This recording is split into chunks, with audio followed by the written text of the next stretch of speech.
Hey, we're live. Right, so as you all know, Neptune is in Pisces. It's pretty much in the middle of Pisces. It's going to be in Pisces until 2025, and it's been there since about 2012. So I'm going to do a two-parter on Neptune. I think we probably can't get away without looking first at what Neptune in Pisces has meant in history. And then I'm going to talk about what I really think Neptune in Pisces is symbolizing now. And it's probably going to be quite different to what a lot of astrologers will talk about, because I can just imagine that when most astrologers talk about Neptune in Pisces, they're going to go on a mumbo-jumbo extravaganza, talking about, enlightenment and getting in touch with our spirituality and elevating ourselves and transcendence and compassion. And, we're all going to be such better people. And one reason why this is kind of ridiculous is because Neptune in Pisces, it is a once-in-a-lifetime experience, right? It happens only once every 64 years, but the human race doesn't exactly become these wonderfully enlightened spiritual beings for 13 years every 164 years, do they? So there's a lot more to it than that. However, we know that Neptune is the planet associated with spirituality and a need to connect with that side of ourselves. That is true. So we'll look back in history, see what it has to say about that. And it also has a lot to do with what I would call, globalism, expansion, and communism as well. So let's see what Neptune in Pisces has meant in history. Okay, way back in 281 BC to 266 BC was the time of a conflict between Rome and Carthage. So here we see a clash of two major civilizations of the day. What's relevant about the following Neptune in Pisces, which is 47 AD to 61 AD, was the beginning of Paul's journey. So it was the beginning of Paul spreading the gospel, the roots of Christianity and kind of Jesus' story being spread. So there you see, again, this kind of religious thing coming through. It was also the time when Emperor Ming-Ti brought Buddhism to China. So while Christianity is beginning to see the grassroots shoots coming up, the same with Buddhism. It's expanding into China, which would become, it's a very big place for Buddhism, isn't it? Then the following time, when Neptune is in Pisces, 374 AD to 389 AD, that was when the eastern and western sections of the Roman Empire were reunited under Emperor Theodosium. Okay, so there I'm sensing a massive empire, the theme of globalization, because of the time, of course, the Roman Empire was the closest to what we now have to the EU, globalization.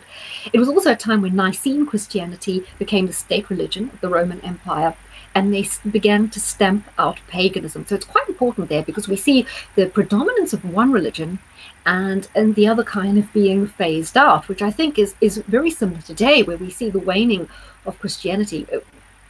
Possibly this is all contrived, and the pushing of kind of other religions which are more compatible with communism, right? Then we have 538 to 552 AD. That was a time of plague. I think that's really relevant because Neptune is the planet involved with the lowering of the immune system, with viruses and with plague. So that makes total sense. And that is definitely something we could be looking out for during this particular phase. I know that autoimmune diseases are massively on the up. So that could also be an effect of Neptune in Pisces, but general health declining, and also general mental health declining. Buddhism arrived in Japan during that phase, and St. David brought Christianity to Wales. So once again, there's Buddhism expanding, Christianity expanding, we have that religious theme. Then we come to the year 701 to 716 AD. This was the time of quite extreme Muslim expansion, right? From Tangier to Ceuta to Rodic, and the Moorish invasion of Spain. So now we have a third religion on the scene. It's spreading in its influence. Okay, we see all these big religions taking hold. All right, it was also when the Muslim state of Pakistan was established back in those years.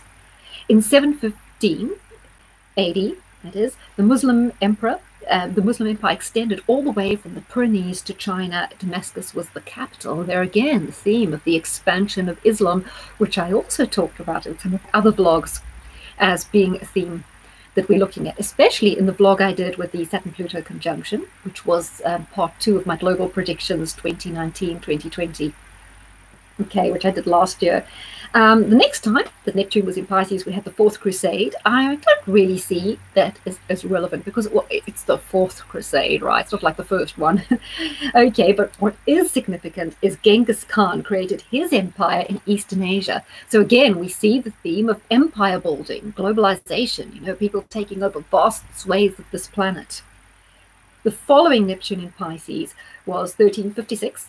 1371. That was when Tamerlane began his conquest of Asia. It was the Mongol Empire, right? And he conquered Persia, Armenia, and Mesopotamia. So, you know, in terms of the global chessboard, as talked about by Zbigniew Brzezinski, those are some of the areas he named as key areas, the areas near kind of Azerbaijan, and what else have we got here?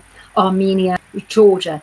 He said that in order to control the world, you need to control those areas. So it was very powerful that this particular empire had control of those areas, and it gave it a great deal of strength. Again, globalization.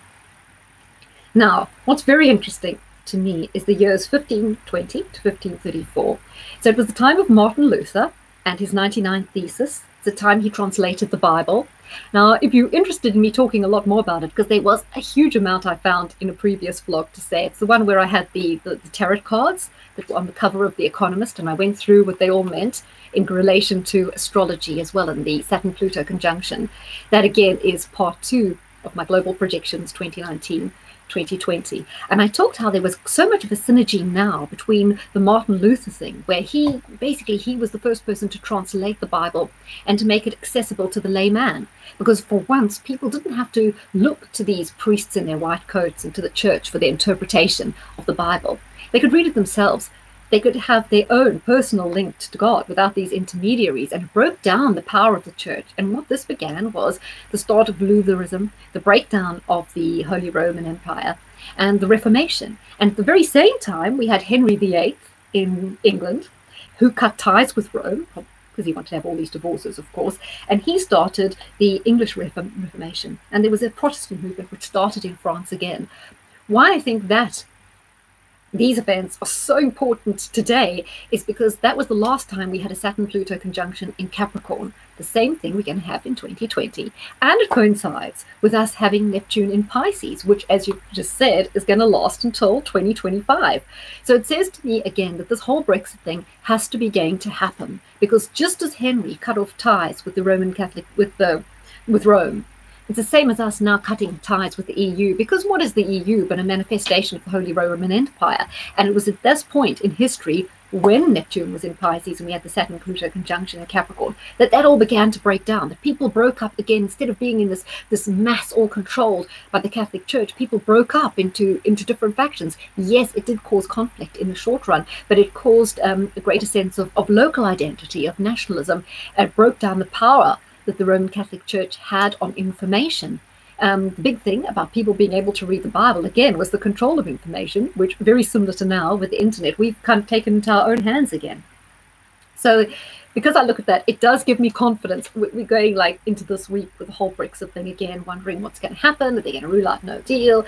I don't think her deal is going to be accepted. But it makes me believe that the trajectory we're on, this unstoppable trajectory, is for the breakup of the EU. And it's mirrored in history when we've had these similar transits.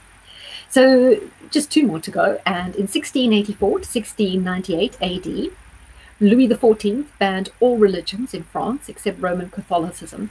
And there were also the Salem witch trials. Now, once again, I see that as persecution of people for their certain religious beliefs. And what we are having now, it's almost similar to the witch trials, isn't it? Because certain people are taken, they're demonized, they're doxed, they have hate campaigns against them. What for? Just because they're expressing a different view and because they are seen as a threat to the establishment, partially because they are charismatic and they are saying things that are touching a nerve. So there is a thing. I think we're virtually back on the Salem witch trials things. You see it every day with the way people are thrown on Facebook, thrown on Twitter. I don't have to tell you, you know the spiel, don't you?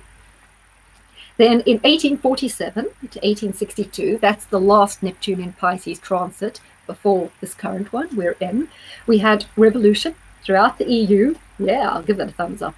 We also had the Communist Manifesto written by Marx and Engels.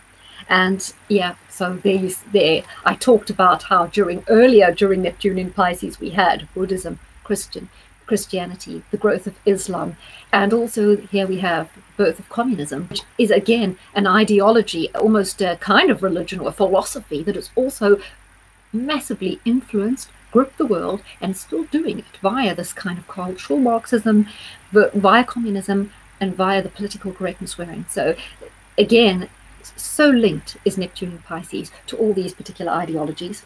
And the other very important thing that happened during Neptune in Pisces was when South Carolina withdrew from the Union and the Confederacy formed. And very shortly, hi guys, yes, thumbs up for revolution, yeah.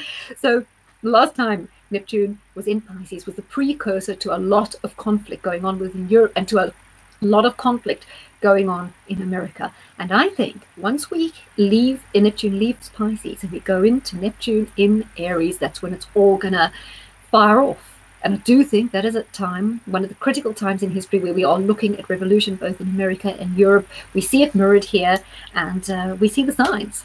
Okay, that was my little kind of preamble of what Neptune means, Neptune in Pisces means in history. And then I'm just going to chat a little bit in a following one about how Neptune in Pisces is so relevant to every single thing that's happening today. So I hope you enjoyed it, and I hope you'll enjoy Australia and Canada. I still haven't forgotten about Germany, and Julian Assange will be coming up sometime in the next few weeks as well.